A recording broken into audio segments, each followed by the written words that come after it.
Hello people, welcome to Tejas foodie nest. ఈరోజు వీడియోలో ఎక్కువ శ్రమ లేకుండా టేస్టీగా మా అమ్మ చేసే తలకాయ మాంసం కర్రీని ఎలా ప్రిపేర్ చేసుకోవచ్చో ఈ వీడియోలో చూద్దాం.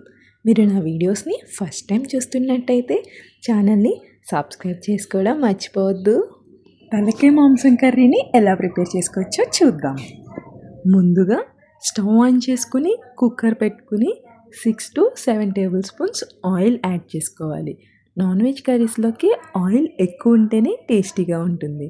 ఆయిల్ హీట్ అయ్యాక ముందుగా కట్ చేసి పెట్టుకున్న 5 to 6 మీడియం సైజ్ ఆనియన్స్, అలానే 10 to 15 పచ్చిమిర్చిని యాడ్ చేసుకోవాలి.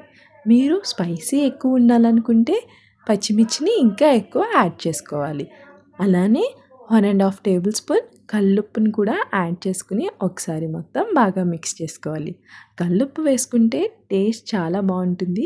మీ దగ్గర కనుక కల్లుప్పు లేకపోతే నార్మల్ సాల్ట్ని యాడ్ చేసుకోండి. ఇలా మూత పెట్టి కవర్ చేసుకుంటూ 5 మినిట్స్ పాటు ఆనియన్స్ని బాగా కుక్ అవనివ్వాలి. 5 మినిట్స్ తర్వాత మూత ఓపెన్ చేసి చూస్తే ఇలా ఆనియన్స్ బాగా మగ్గిపోయి ఉంటాయి. ఇప్పుడు దీంట్లోకి ముందుగా శుభ్రం చేసి పెట్టుకున్న తలకాయ మాంసాన్ని యాడ్ చేసుకోవాలి. ఈ తలకాయ మాంసం తినడం వల్ల చాలా హెల్త్ బెనిఫిట్స్ ఉన్నాయి. ఈ తలకాయ మాంసంలో omega 3 fatty acids, proteins, minerals చాలా ఎక్కువగా ఉంటాయి. అప్పుడప్పుడు అయినా ఈ తలకాయ మాంసాన్ని తీసుకోవడం హెల్త్కి చాలా మంచిది. మీలో ఈ తలకాయ మాంసం కర్రీ అంటే ఎంతమందికి ఇష్టమో కామెంట్స్లో చెప్పండి. ఇలా తలకాయ మాంసం మొత్తం యాడ్ చేసుకున్నాక 2 టేబుల్ స్పూన్స్ అల్లం వెల్లుల్లి పేస్ట్, 1/2 టేబుల్ స్పూన్ పసుపు యాడ్ చేసుకుని ఒకసారి మొత్తం అంతా బాగా కలిసేలాగా మిక్స్ చేసుకోవాలి. ఈ తలకాయ మాంసం కర్రీ చేయడం అయితే నాకు రాదు. నేను మా అమ్మ దగ్గరికి వెళ్ళినప్పుడు నాకు రాని నాన్ వెజ్ కర్రీస్ అన్నీ చేసి పెడుతుంది. ఎందుకంటే నేను నాన్ వెజ్ అంటే ఇష్టంగా తింటాను.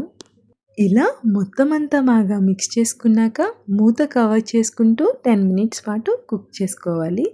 10 మినిట్స్ తర్వాత మూత ఓపెన్ చేసి చూస్తే ఇలా మాంసం అంతా కొంచెం మగ్గి ఉంటుంది. ఒకసారి మొత్తం మిక్స్ చేసుకోవాలి.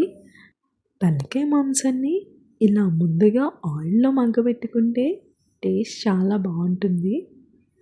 ఇలా ఒకసారి మిక్స్ చేసుకున్నాక 4 టేబుల్ స్పూన్స్ కారాన్ని యాడ్ చేసుకోవాలి.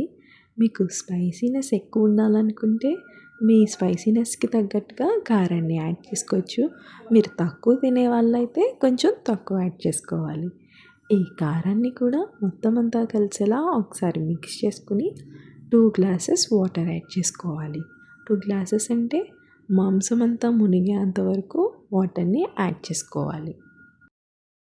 ఇలా మాంసం అంతా మునిగేంత వరకు వాటర్ యాడ్ చేసుకున్నాక ఇప్పుడు దీంట్లోకి మసాలాని యాడ్ చేసుకోవాలి.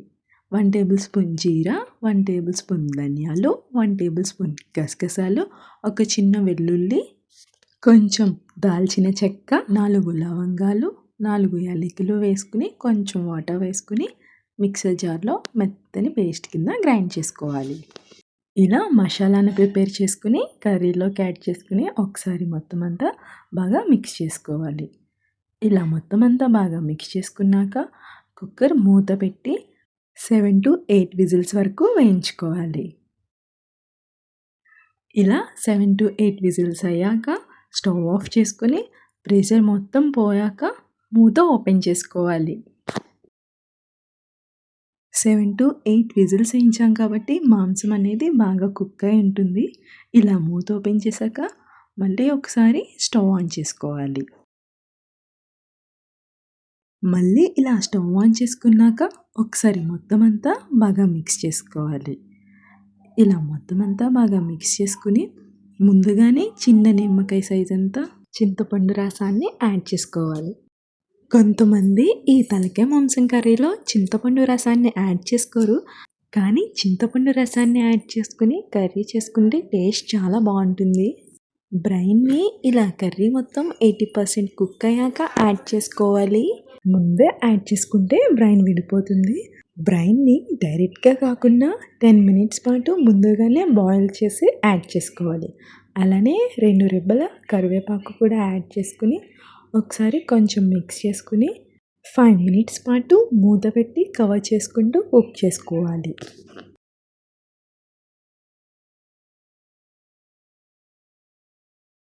మినిట్స్ తర్వాత మూత ఓపెన్ చేసి చూస్తే ఇలా కర్రీ బాగా కుక్ అయి ఉంటుంది. ఇప్పుడు ఒకసారి మళ్ళీ మిక్స్ చేసుకుని కర్రీలో సాల్ట్ సరిపోయిందో లేదో చెక్ చేసుకుని సాల్ట్ సరిపోకపోతే కొంచెం యాడ్ చేసుకుని అడ్జస్ట్ చేసుకోవాలి. ఇప్పుడు చివరిగా తురుముకున్న కొత్తిమీరని కూడా యాడ్ చేసుకుని మూత పెట్టి 2 మినిట్స్ పాటు కుక్ చేసుకోవాలి.